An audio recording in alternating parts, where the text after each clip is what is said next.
My name is Charlotte, and I am 58 years old. Up until last spring, I believed my most important job as a mother was to become unnecessary.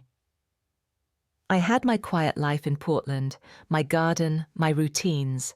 My daughter Catherine, my Katie, was happily married and expecting her first child in Austin. Then one phone call shattered that peace. It was the hospital. Katie was being rushed into an emergency C-section, and her husband Brandon was nowhere to be found. I remember the sound of the rain on my kitchen window in Portland that evening. It was a comforting, steady patter. I was just tidying up after a quiet dinner, the kind of solitary meal I had grown used to since my husband Michael passed 5 years earlier. My life was a gentle, predictable rhythm of book club, with my best friend Margot tending to my rose bushes and long video calls with my daughter Katie down in Texas. At 32, she was the absolute embodiment of everything good and gentle in this world. A kindergarten teacher with a laugh that could light up a room. She was also 8 months pregnant, glowing with that excited, nervous energy of first-time motherhood. Her husband Brandon had always been shiny. He was a salesman in the tech world, all confident handshakes and big talk about deals and networks. When they first married, I saw how he made her laugh, how he doted on her in flashy ways, expensive dinners, sudden weekend trips. I had my private reservations about the depth of that shine, about whether it was plating or solid gold, but I buried them. My Katie's eyes were bright, and that was the currency that mattered to me. The phone rang, not a FaceTime call, but an unknown number with an Austin area code. A professional, calm female voice asked if I was Catherine Reynolds' mother. My blood went cold before she finished her sentence. She's being prepped for an emergency C-section. She asked us to call you. Where is her husband? The words left my mouth before I could think. The nurse's pause was a universe of meaning. We've been trying the number listed as her emergency contact, ma'am. He isn't answering. The world tilted. The distance between Portland and Austin, those 2,000 miles, felt like a cruel physical chasm. My child was on an operating table alone and scared, and the man who vowed to be there was a ghost. A cold, clear fury ignited in my chest, cutting through the panic. I booked the first flight out while still on the phone, my fingers trembling as I typed. I threw clothes into a suitcase, my movements sharp and efficient. That feeling when the person who is supposed to be the rock, the anchor, simply vanishes. It leaves a silence so loud it's terrifying. As I zip that suitcase shut, I look at you.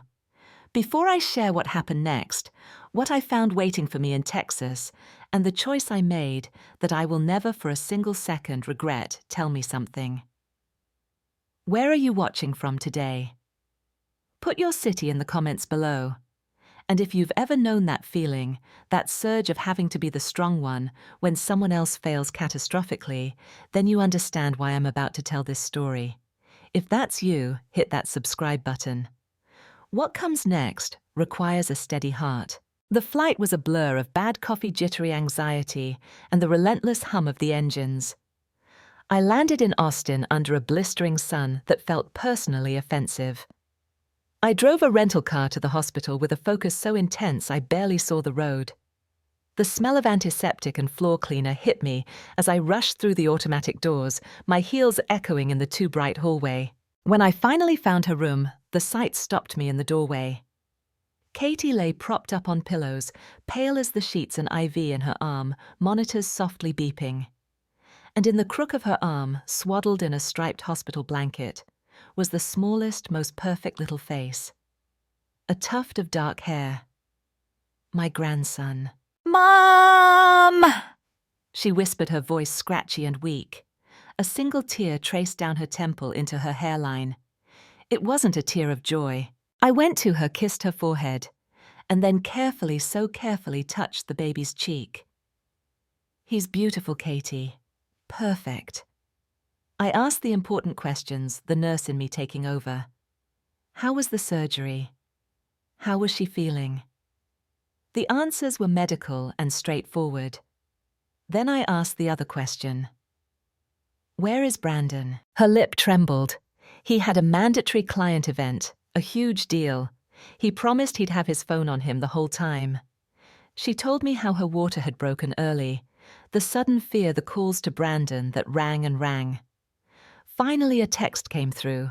It read, "Stuck, can't bail, call your mum." And then nothing. I held her hand, my heart a stone in my chest. I tried Brandon's number. It went straight to a cheerful recorded voicemail. I checked their location sharing app. It was inactive. The worry was now a live wire intertwined with a growing righteous anger. That first night, I became a machine of care. I helped Katie with the baby, a little boy they'd named Theo for short. I fetched nurses, adjusted pillows, brought her ice chips. I watched her try to nurse, saw the wince of pain from her incision, saw the overwhelming love in her eyes when she looked at Theo. And beneath it, a deep confused hurt. She was trying to process a seismic betrayal while her body was healing from major surgery. It was too much. Brandon finally sauntered in at 10 the next morning. He didn't rush.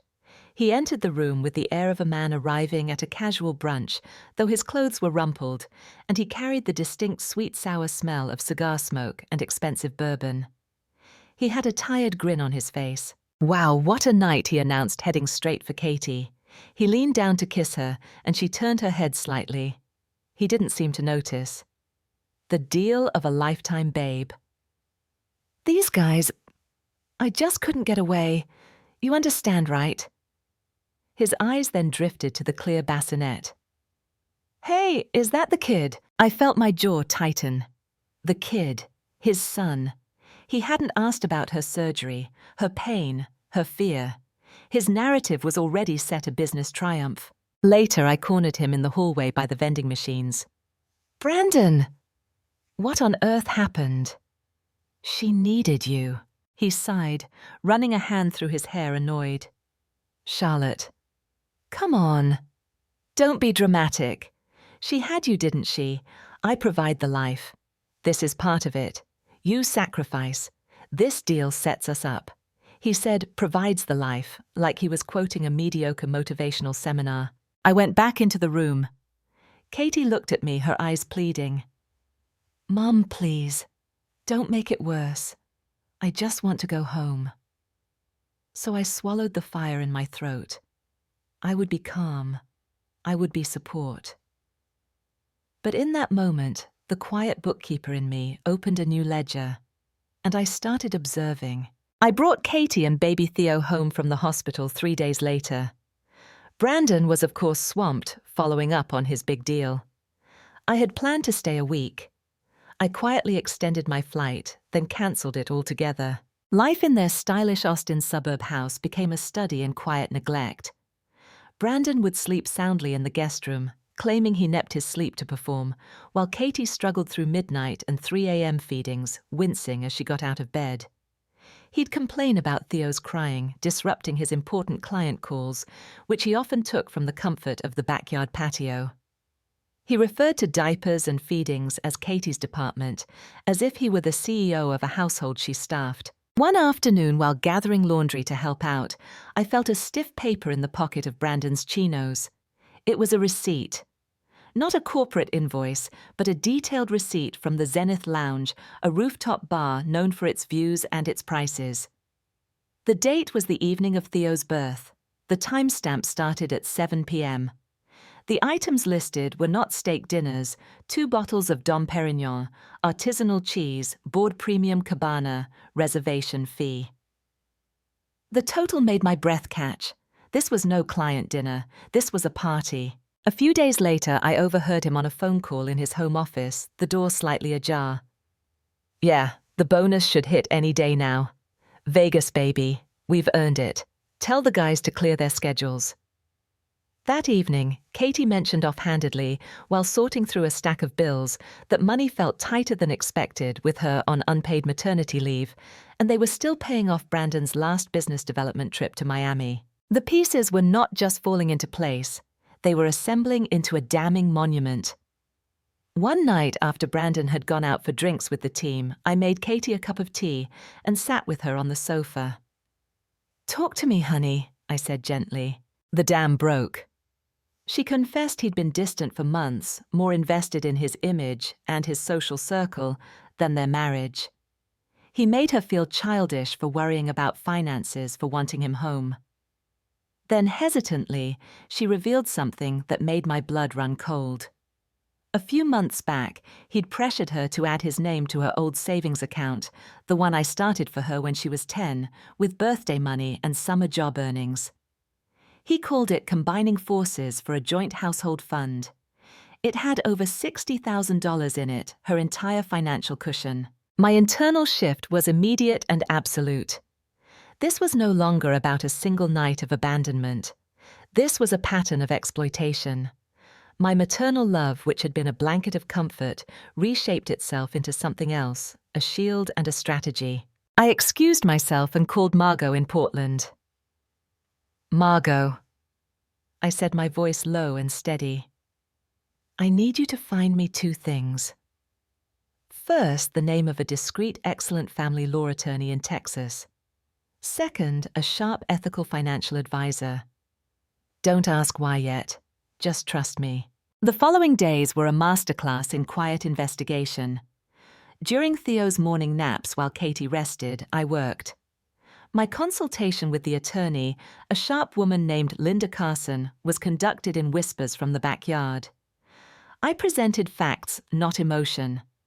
I learned about Texas community property laws, the rights of each spouse on a joint account, and the legal concept of fraud on the community. Spending marital assets on purely personal, non-essential pursuits that don't benefit the family. My bookkeeper's mind clung to the logic of it. Then, with Katie's hesitant but growingly resolute permission, we looked at their finances. She gave me access to their online banking. The story the statements told was stark. There were large, frequent withdrawals from ATMs at high-end casinos and lounges, transfers to online cryptocurrency trading platforms, charges for luxury retail and five-star hotels. Meanwhile, the direct deposits from Katie's teaching salary had stopped with her leave, and the only regular inflows covering the mortgage and utilities were coming from that one joint savings account, her old account. He was draining her safety net to fund his lifestyle. The final irrefutable piece came from a source Brandon hadn't considered his own friends' need to broadcast their fun. Using the names I'd heard him mention, I found their social media profiles. And there it was, a series of photos from the night of Theo's birth, posted by a man named Derek, celebrating Mark's promotion in style. Nothing like good friends and good bubbles. The timestamp was 9:43 p.m. In the center of one photo, grinning widely with a sparkler in his hand, was Brandon. He was wearing the same shirt he'd had on when he stumbled into the hospital. Surrounding him were laughing people holding champagne flutes. No clients in sight. Just a party. I printed the statements, the receipt, the photos.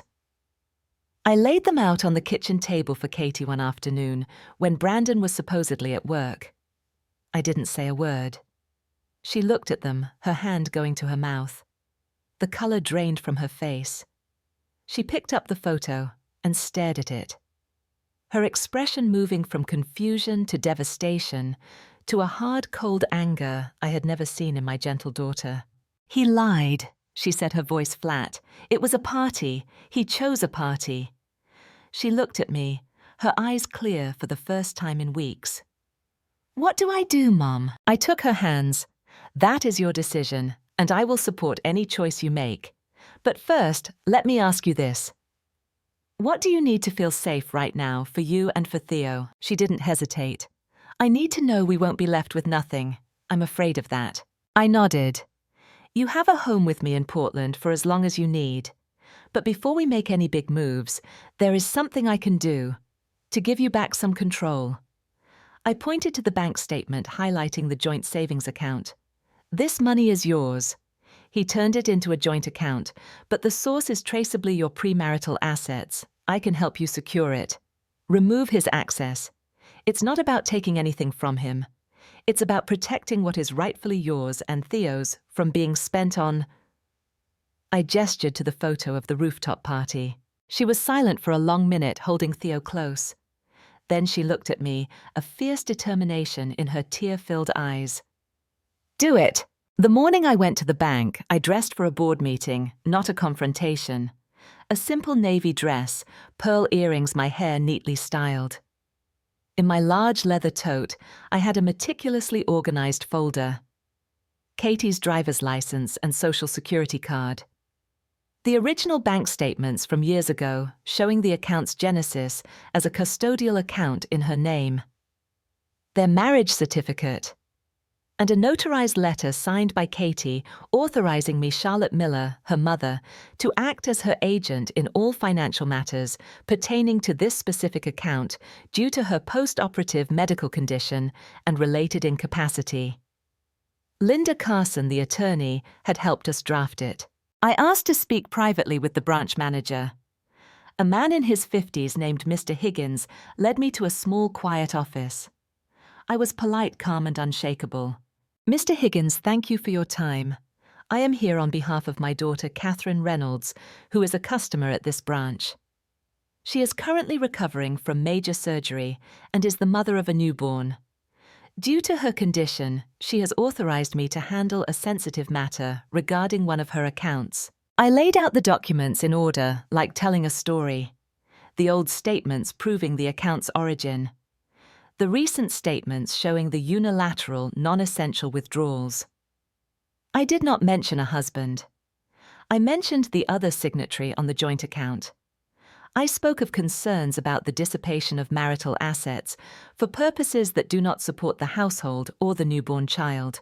Mr. Higgins shifted uncomfortable. This is a joint account, ma'am. Both parties have equal rights to the funds. This sounds like a marital issue. I had anticipated this. I understand.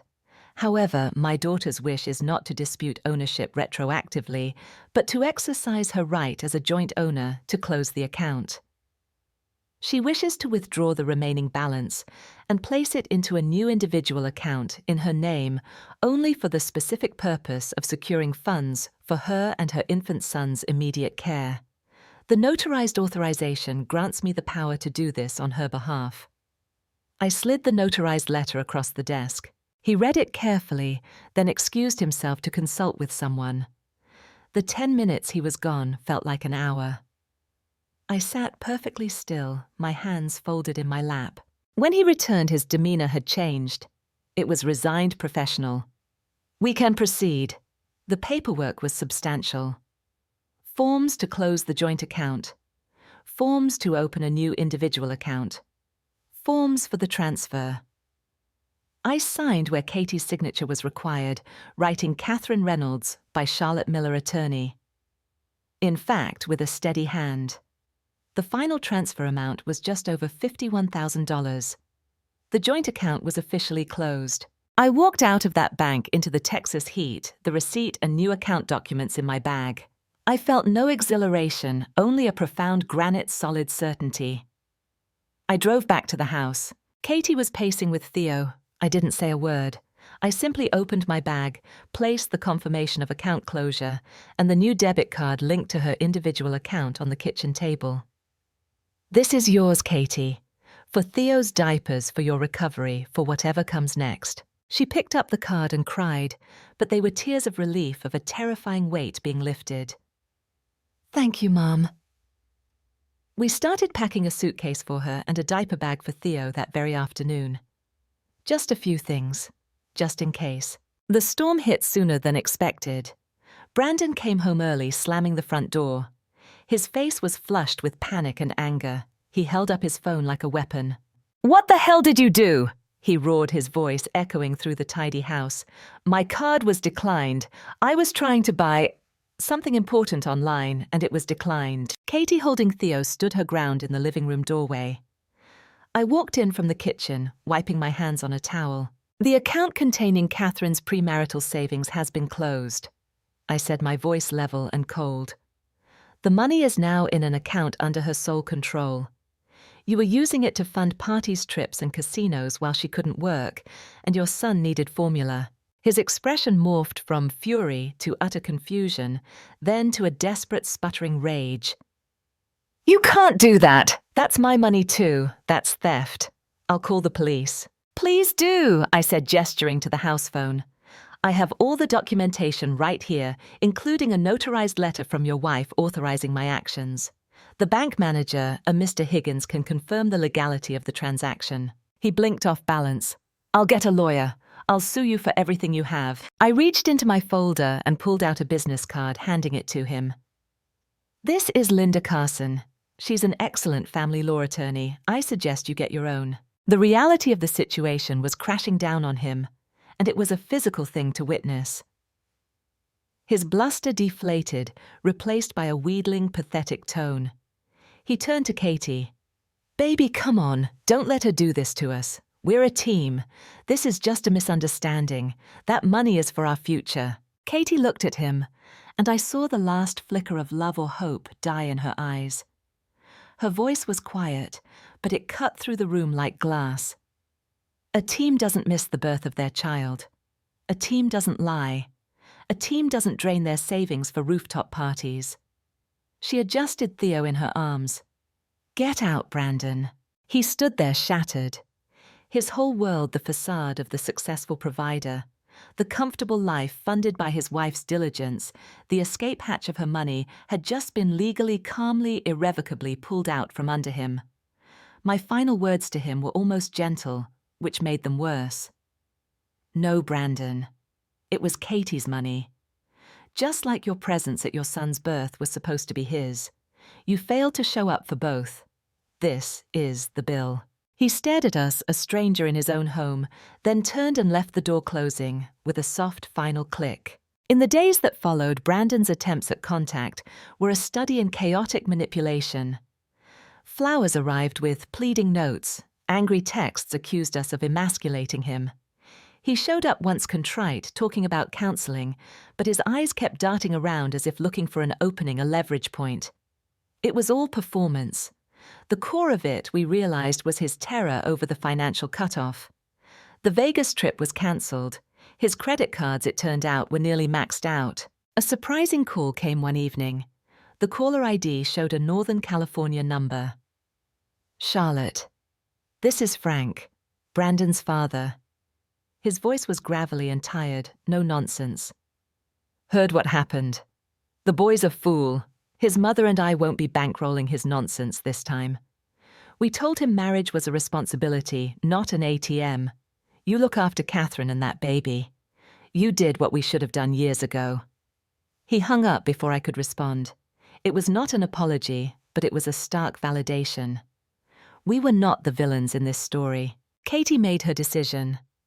She wanted to come home to Portland, to breathe the cool, damp air of the Pacific Northwest, to be somewhere that didn't smell like Brandon's cologne and broken promises. We packed up her essential belongings, Theo's things, and a few precious items from her life there. The rest we left. On the flight home, Katie slept most of the way. Theo, a warm bundle on her chest. The exhaustion on her face was still there, but the lines of stress and fear had begun to soften. I looked out the window at the clouds, feeling the strange mix of victory and grief. I was glad for the action, but I mourned for the dream she had lost, for the family she thought she was building. Margot was there at baggage claim in Portland, her arms open wide, her eyes already wet. She took one look at Katie and the baby and just said, "Oh, honey," and that was enough.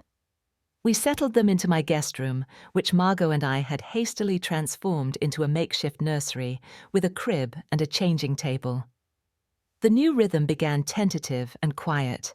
Months have passed now. The maple tree in my backyard is turning a brilliant fire orange. Katie filed for divorce. The proceedings, thanks to the clear financial paper trail and the fact that the major asset was already separated, were less brutal than they could have been. Brandon's big deal ultimately fell apart without his constant schmoozing, and from what little we hear through the grapevine, he is struggling, his shiny facade tarnished for good. Katie's healing is a daily practice. She started seeing a therapist who specializes in postpartum trauma and relational betrayal. She landed a part-time remote job developing curriculum for an online learning platform. She takes Theo for long walks in the stroller, pointing out the colors of the leaves. She is building a life brick by careful brick around her son and her own rediscovered strength. The light in her eyes is different now, warmer, wiser, and unshakably her own. My role has shifted again.